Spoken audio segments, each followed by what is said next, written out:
Selamat siang pemirsa, seputar info kembali hadir di aktivitas Anda. Hari ini dengan saya Cahya Fitra akan memberikan informasi tentang beberapa format berita.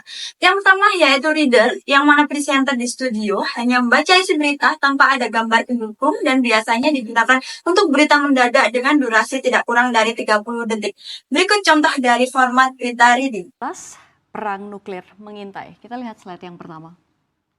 Ya, konflik antara Israel dan Iran masih terus berlanjut, memunculkan kekhawatiran besar akan eskalasi yang lebih luas dan potensi penggunaan senjata nuklir mematikan di kawasan ini. Di tengah situasi konflik pada saat ini, perhatian dunia tertuju pada ancaman nuklir yang selama ini terus mengintai meski jarang menjadi sorotan utama. Persenjataan nuklir global yang masih sangat besar menambah lapisan risiko terhadap perdamaian dunia, terutama dalam konteks geopolitik yang sensitif. Baik, terima kasih Kak Dahlia. Saya Arya Pratama akan menjelaskan format cerita voiceover, yaitu 1. Menyajikan video atau gambar pendek, biasanya 1 menit, yang diiringi kata-kata presenter. 2.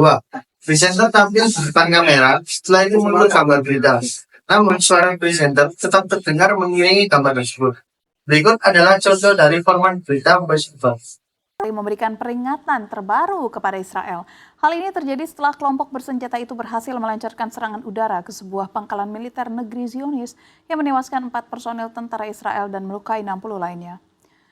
Kepala sementara Hizbullah, Naim Qasim, telah memperingatkan bahwa mereka berencana untuk menembakkan roket ke lebih banyak wilayah Israel hingga pemerintah Perdana Menteri Benjamin Netanyahu menghentikan serangan udara dan mengakhiri invasi ke darat dan juga Lebanon. Qasim mengatakan Hizbullah hanya akan fokus pada menyakiti musuh. Ia kembali memberikan peluang perdamaian dengan Israel bila negeri Zionis itu berhenti menyerang Lebanon dan juga Gaza Palestina. Eskalasi antara Israel dan Hizbullah ini sendiri merupakan muara dari perang Israel dan milisi Gaza Palestina Hamas yang terjadi sejak 7 Oktober tahun lalu. Dalam serangan ini, Tel Aviv melancarkan serangan masif ke Gaza hingga membunuh hampir 42.000 jiwa warga sipil. Serangan ini pun akhirnya menarik Hizbullah untuk ikut menyerang Israel. Mereka menyebut langkah ini sebagai bentuk solidaritas terhadap Gaza.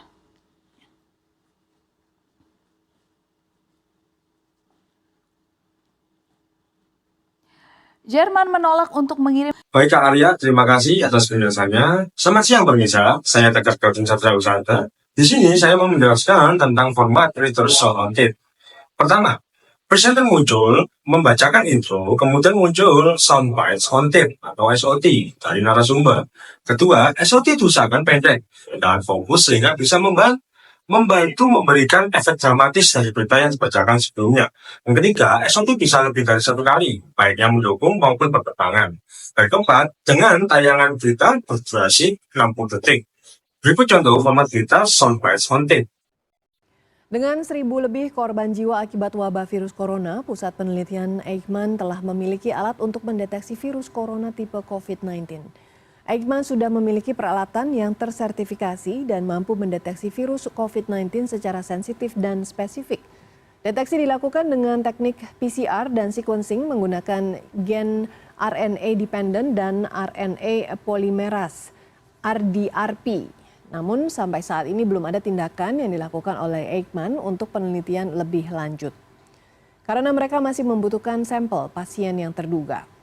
Untuk vaksin virus corona tipe COVID-19 ini masih belum ada prediksi kapan vaksin bisa diproduksi karena membutuhkan sampel yang lebih banyak agar lebih akurat dan cocok untuk semua. Tergantung ya, ketersediaan. Sebab begini, kalau contohnya atau informasi database atau itu masih sedikit, kita buat vaksin belum tentu cocok untuk semua loh Pak. Itu kan antigen, antibody. Nah, kan, misalnya kayak hepatitis B ya, itu banyak, mudah. Tapi kalau jumlahnya nih berbeda-beda, apalagi lokasi lain atau susunan virusnya itu sedikit berbeda, gitu.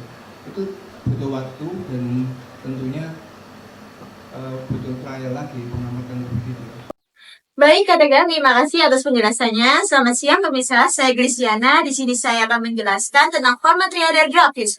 Format berita reader grafis merupakan berita penting yang baru saja terjadi dan stasiun TV belum mendapatkan akses mengambil gambar dan merekam. Jenis berita ini melengkapi oleh grafis sebagai pengganti gambar yang belum diperoleh. Seluruh narasi dibacakan oleh presenter dengan yang tampak di layar presenter membacakan intro, lalu muncul gambar grafis sementara suara presenter terdengar membacakan kelanjutan beritanya, seperti berita bencana yang menampilkan lokasi atau berita duka yang menampilkan foto yang meninggal dunia.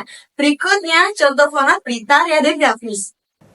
Selamat siang, Anda menyaksikan Headline News. Gunung Ibu di Kabupaten Halmahera Barat, Maluku Utara kembali mengalami erupsi secara beruntun pada hari Sabtu malam 19 Mei 2024. Erupsi ini terekam seismogram dan mengeluarkan lava pijar serta petir di atas puncak gunung.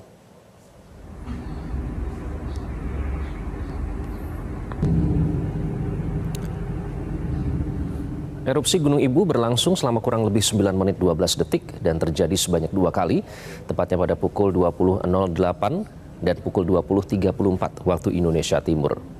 Pada erupsi pertama teramati ketinggian kolom abu mencapai 4.000 meter di atas permukaan puncak Gunung Ibu. Sementara pada erupsi kedua, Gunung Ibu mengembuskan material setinggi 1.000 meter. 2 kali erupsi yang terjadi juga melontarkan lava pijar beserta percikan petir, sedangkan kolom abu terpantau berwarna kelabu dengan intensitas tebal condong ke arah timur laut dan timur.